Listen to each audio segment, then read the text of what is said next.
How you friends, तो कैसे हैं आप सभी। आई होप आप सभी अच्छे होंगे। आपका स्वागत है ज्ञानम शिक्षा के अगले वीडियो सेगमेंट में। जो आज का मैं टॉपिक लेके आया हूँ वो है रीट्स के ऊपर, जो हमारे इंडियन कॉन्स्टिट्यूशन यानी कि भारत के संविधान के अंदर आर्टिकल 32 एंड 226 में डिस्क्राइब है। ओके, ये जो टॉपिक है ये लॉ स्टूडेंट्स के लिए या लॉयर्स के लिए, एडवोकेट्स के लिए बहुत ही ज़्यादा इम्पोर्टेंट है। उनको इस बारे में नॉलेज होनी चाहिए। ओके, आज मैं इस वीडियो में एक आसान तरीके से just meaning and who can file, कौन फाइल कर सकता है और किसके खिलाफ हम फाइल कर सकते हैं, इसके बारे में बताऊंगा जस्ट छोटी सी वीडियो में। ओके, ये पूरी देखिएगा, आपके लिए ये वीडियो बहुत ही हेल्पफुल होगी, आई प्रॉमिस। चलिए स्टार्ट करते हैं आज की वीडियो बिना किसी देरी से।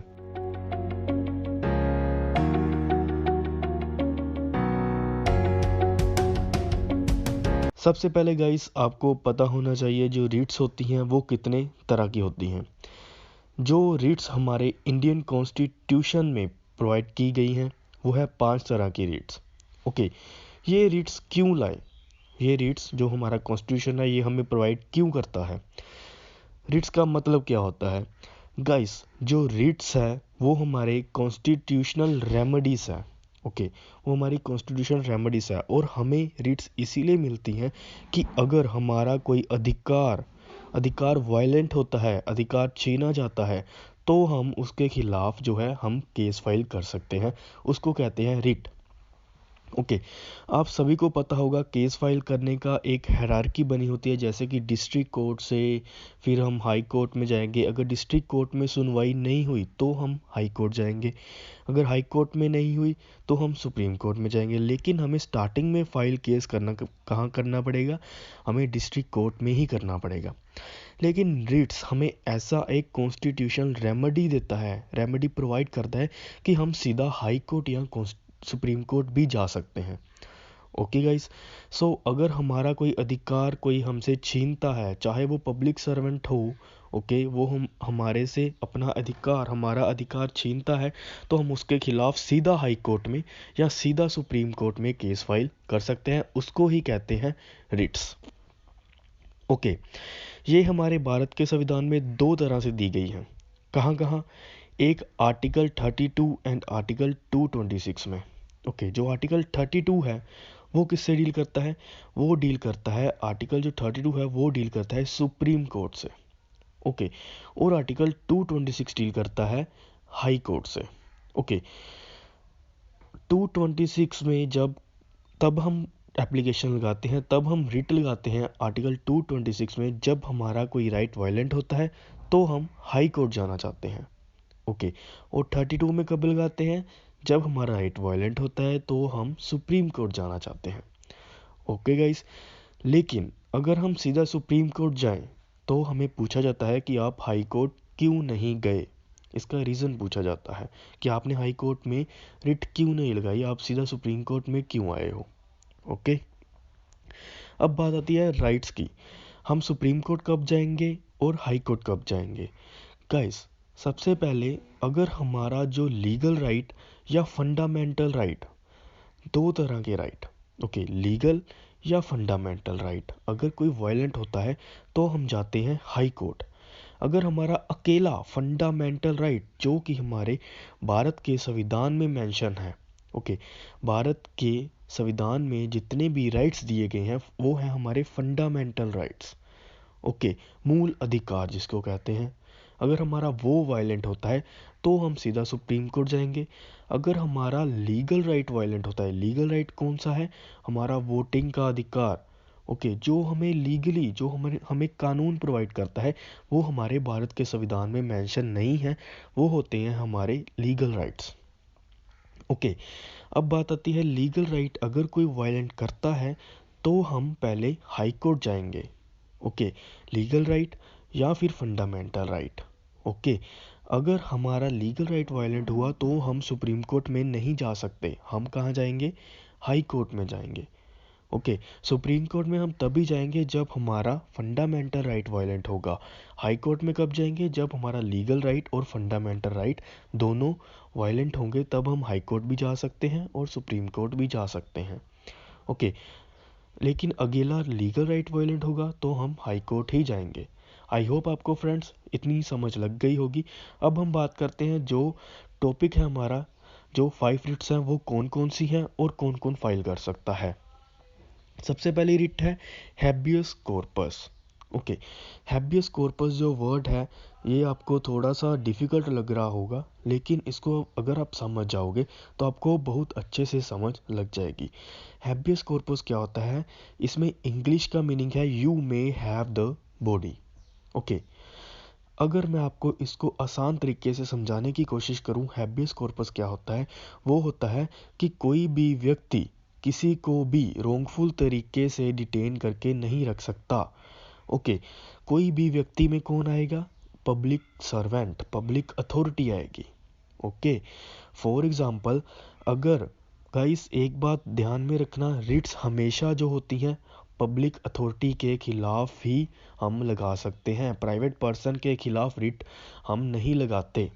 अगर कोई पब्लिक सर्वेंट होगा या पब्लिक पर्सन होगा, अथॉरिटी होगी, उसके खिलाफ ही हम रिट लगा सकते हैं। ऐसे जो है प्राइवेट पर्सन के खिलाफ हम रिट नहीं लगा सकते। ओके, सो हैबियस कॉर्पस का मीनिंग है you may have the body. Okay, अगर मैं हिंदी में बताने की कोशिश करूं, इसमें यह है कोई भी पब्लिक सर्वेंट, कोई भी पब्लिक अथॉरिटी किसी भी व्यक्ति को गलत तरीके से रोंगफुल डिटेन करके नहीं रख सकती, अपने पास नहीं रख सकती। जहाँ फिर हम ऐसा कह सकते हैं, अगर कोई पुलिस वाला है वो किसी व्यक्ति को पकड़ के ले जाता है, ओके, अपने पास रख लेता है, अपने लॉकर रूम में जहाँ पे उन्होंने कैदियों को रखते हैं उसमें रख लेता है और मैजिस्ट्रेट के सामने पेश नहीं करता with in the 24 hours.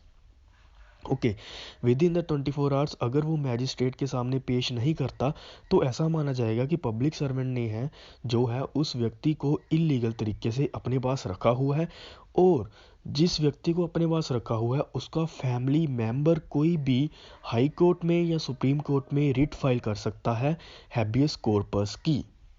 Okay, I hope आपको हैबियस कॉर्पस का मीनिंग पता लग गया होगा। अगर कोई रोंगफुल डिटेन करके रखता है तो हम ये रिट डालते हैं सुप्रीम कोर्ट या हाई कोर्ट में। ओके, आगे बात करते हैं ये कौन फाइल कर सकता है। ये उसके फैमिली मेंबर, अगर कोई अग्रीव्ड पर्सन है जो कि जिसको रोंगफुल तरीके से कैद करके रखा हुआ है, उसका कोई भी फैमिली मेंबर रिट पिटीशन डाल सकता है। और ये किसके खिलाफ होती है? ये पब्लिक सर्वेंट या पब्लिक अथॉरिटी के खिलाफ होती है हमेशा रिट, ये बात ध्यान में रखनी है। ओके गाइस, आगे बात करते हैं मैंडमस की। मैंडमस क्या होता है? जो मैंडमस होता है उसका इंग्लिश का मीनिंग है टू ऑर्डर और to command to perform his duty. मतलब उसको हम ऑर्डर करते हैं, उसको हम कहते हैं कि तुम अपनी ड्यूटी अच्छे से पूरी करो। ये कौन करता है? ये कोई भी फैमिली मेंबर उस पर्सन का या कोई भी पर्सन जो है ये रिट पिटीशन फाइल कर सकता है जिसके खिलाफ किसी व्यक्ति ने, जिसके खिलाफ किसी पब्लिक सर्वेंट ने, पब्लिक अथॉरिटी ने अपनी ड्यूटी जो है वो पूरी ना की हो। हम इसके थ्रू, मैंडमस रिट के थ्रू हम उसको कह सकते हैं कि तू अपनी ड्यूटी फुलफिल कर। ओके, तुझे ये काम करना चाहिए। ये हम हाई कोर्ट या सुप्रीम कोर्ट में डाल सकते हैं रिट कि जिसके द्वारा किसी पब्लिक अथॉरिटी को उसकी ड्यूटी याद दिलाने में काम आए। ओके, ओके गाइस, ये भी हमेशा जो होती है ये पब्लिक अथॉरिटी के खिलाफ ही डाली जाती है। आगे बात करते हैं हम गाइस क्यो वारंटो की। क्यो वारंटो जो रिट है उसका इंग्लिश में मीनिंग आ जाएगा guys under what authority you done the work. किस अथॉरिटी के, आप किस पावर के अंदर, किस आज्ञा से आप ये काम कर रहे हो। ओके, अगर गाइस कोई व्यक्ति जो पब्लिक सर्वेंट है या पब्लिक अथॉरिटी है वो ऐसा काम करता है जिसको उसने नहीं करना चाहिए, ओके, जिसको उसे नहीं करना चाहिए फिर भी वो कर रहा है, उसके खिलाफ हम रिट डालते हैं हाई कोर्ट या सुप्रीम कोर्ट में, उसको उस काम से रोकने के लिए, उसको सज़ा दिलाने के लिए। ओके, ये भी हमेशा पब्लिक अथॉरिटी या पब्लिक सर्वेंट के खिलाफ ही डाली जाती है। ओके, बाकी आगे दो रिट्स रह गई, प्रोहिबिशन एंड सर्शियरी। ओके, जो प्रोहिबिशन एंड सर्शियरी रिट्स हैं ये होती हैं हमारी जुडिशियल रिट्स। जो बाकी थी वो थी हम पब्लिक अथॉरिटी के खिलाफ डालते हैं। ओके, और कोई भी पर्सन फाइल कर सकता है। जो ये रिट्स है प्रोहिबिशन एंड सर्शियरी, ये रिट्स होती हैं जुडिशियल रिट। इसमें क्या होता है, इसमें हम कोर्ट को कहते हैं कि जो दूसरी कोर्ट है उसने सही से डिसीजन नहीं दिया। जैसे कि हम हाई कोर्ट में जा सकते हैं कि डिस्ट्रिक्ट कोर्ट के डिसीजन के लिए सुप्रीम कोर्ट जा सकते हैं, डिस्ट्रिक्ट कोर्ट या हाई कोर्ट के डिसीजन के लिए ये जुडिशियल रिट्स होती हैं। इसमें क्या होता है, इसमें जो अगर कोई व्यक्ति जो है वो कोर्ट के डिसीजन से खुश नहीं है, उसको लगता है कि जिस कोर्ट ने डिसीजन दिया है उसका कोई राइट वायलेंट हुआ है, उसमें उसका कोई फंडामेंटल राइट वायलेंट हुआ है या लीगल राइट वायलेंट हुआ है, तो वो क्या करेगा, तो वो हाई कोर्ट या सुप्रीम कोर्ट में जाएगा कि इस कोर्ट ने मेरा जो डिसीजन दिया है मेरे ऊपर उसमें मेरा फंडामेंटल राइट वायलेंट हुआ है। ओके, फिर वो कोर्ट क्या करेगी, वो कोर्ट उस कोर्ट को ऑर्डर देगी, उस कोर्ट को कुछ करने को कहेगी। ओके, उस कोर्ट को डायरेक्शन देगी। ओके गाइस, ये होती है प्रोहिबिशन एंड सर्शियरी रिट्स। जो मैडमस क्यो वारंटो एंड हैबियस कॉर्पस है ये हम पब्लिक अथॉरिटी के खिलाफ डालते हैं, और प्रोहिबिशन एंड सर्शियरी ये हम कोर्ट्स के खिलाफ डालते हैं। ओके, जिस कोर्ट में कोई डिसीजन दिया होगा उस कोर्ट में हमें हमारा जो लीगल राइट है या फंडामेंटल राइट है वायलेंट हुआ होगा, तो वो हम सुपीरियर कोर्ट को कह सकते हैं कि इन्होंने ऐसा किया है, तो वो आगे उनको डायरेक्शन देगी। ओके, ये दोनों होती हैं जुडिशियल कोर्ट। हमें कैसा पता चलेगा कि हमने जो है प्रोहिबिशन में डालनी है या सर्शियरी में डालनी है रिट। सबसे पहले गाइस मैं आपको बता देता हूँ, जो प्रोहिबिशन होती है वो पेंडिंग केसेस के लिए होती है।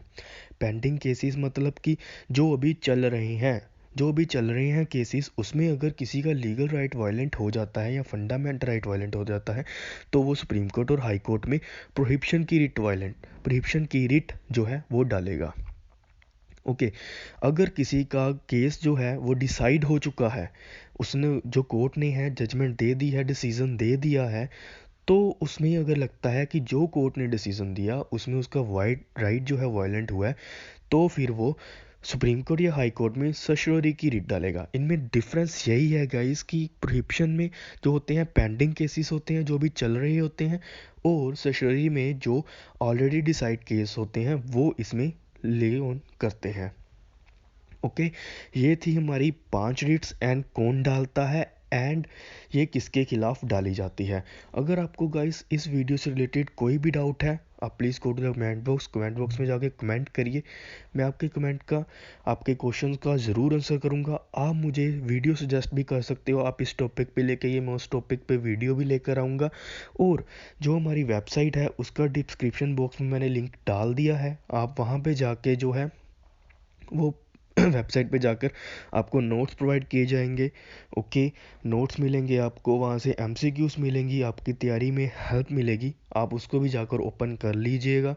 ओके, और आप कॉन्स्टिट्यूशन का जो है, कॉन्स्टिट्यूशन का बेयर एक्ट जो है वो बाय भी कर सकते हो डायरेक्ट, वो भी आपको लिंक जो है डिस्क्रिप्शन बॉक्स में मिल जाएगा। आप सीधा कॉन्स्टिट्यूशन का जो है बेयर एक्ट बाय कर सकते हो, उसका डिस्क्रिप्शन बॉक्स में लिंक है, और जिससे आपको रीड समझने में हेल्पफुल होगी अंडर आर्टिकल 32 एंड 226 में।